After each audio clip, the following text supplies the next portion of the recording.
In an age where technology gives us what we want when we want it, whether it's 1 hour shipping from Amazon, chat boards where we discuss our favorite hobbies ad nauseum, or an endless stream of new lives reviving us after a death in an exciting video game, how does real life, which is complete with complicated social relationships and disappointments, ever compete? Are we losing our ability to experience joy in the offline world? Find out how technology may be impacting you and what you can do about it. Coming up.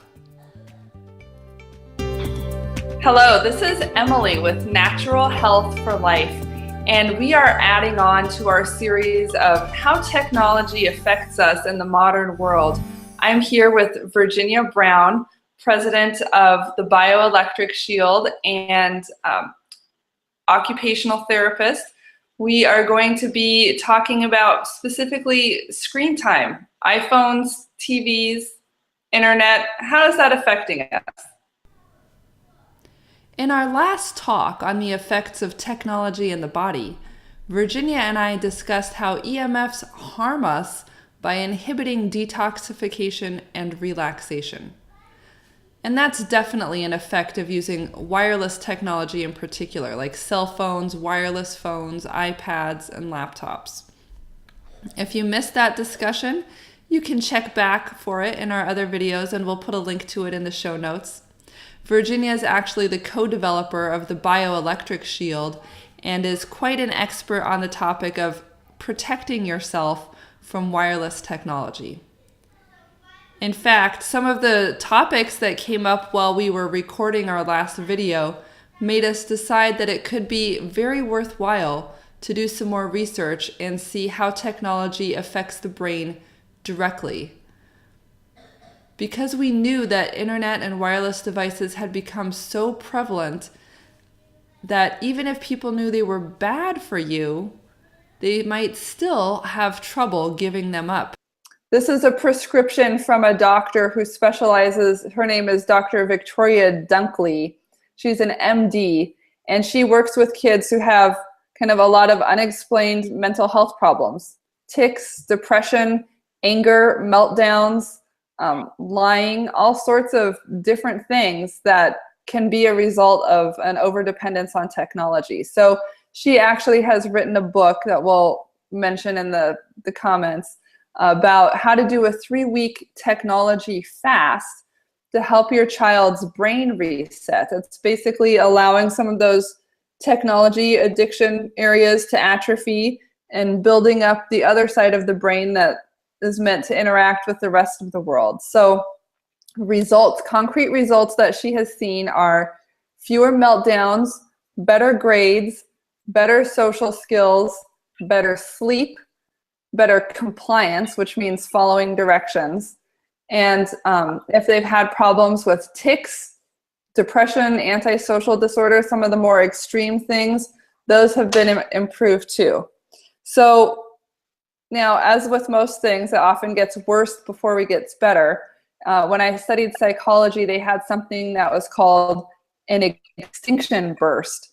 So if you've always been able, let's say you're a kid and mommy always buys you a comic book when you go to the grocery store, and mommy decides, well, you know, we need to save money, we're not going to be buying those comic books anymore.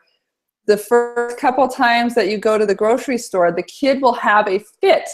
If they used to have to ask you, mommy, I want a comic book, mommy, buy me Archie comic book, let's say 5 times, and then you would buy them the comic book. Now they're asking you 5, 10, 15, 20.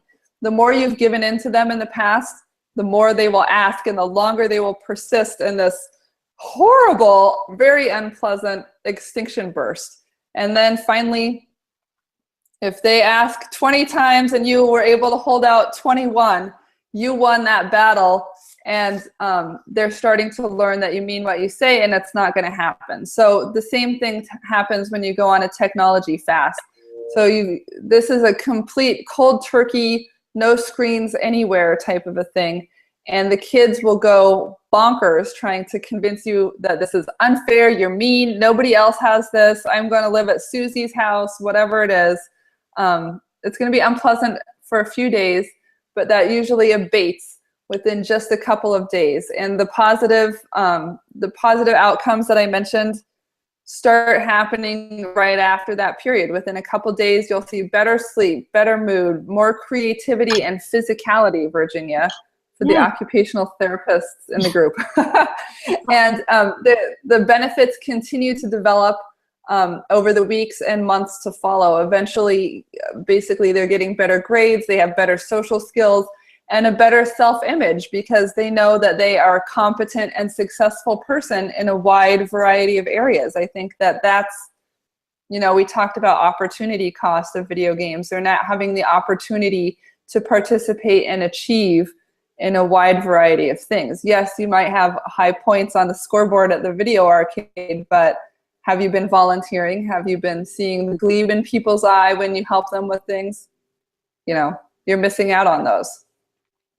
So here's what she suggests getting rid of for the technology fast. No cell phones, no video games, no digital cameras, which I thought was interesting, no iPads, iPods, Wii, any of that. So basically, if it has a screen, get rid of it. She does allow some family television time, which I thought was interesting. So you could still have a movie night, for example. She says that because it's not as interactive, like you can't control what the characters are on the screen are doing, then it's not as addictive. So I don't know, if I was trying to do a clean break for 3 weeks, I think I'd just get rid of the TV too, but the doctor says that's not necessary. So here's what you do to get started. First, you, just like with ABA, you kind of define the behavior as it is. What's your starting point? And what are you trying to improve? Is your kid mouthing off to you? Is he depressed and won't come out of his room? He's not joining you for dinner. His grades are suffering. What specifically are you going to be measuring to track whether this experiment is a success or not? Second, you've got to get your spouse and your caregivers on board, which, you know, I remember when my husband, when my kids were younger, I used to go out and say, you know, it's Saturday, I'm going to go to the grocery store, like, can you watch the kids until I get back? And then I would come back and I would find out his version of watching the kids had been to let them, you know, zone out watching Curious George on the iPad. And I was like, you know, I watched them all week without any TV, and then, you know, you let them watch the iPad. And I was very like, I did not like that. I felt like cheating. So it's easy to watch kids if you employ technology, and it's a lot harder, especially if they don't like it, when you don't let them use technology. So getting your spouse and then any like babysitters, or let's say they go to childcare and the TV is always on at childcare, you know, that could be an issue.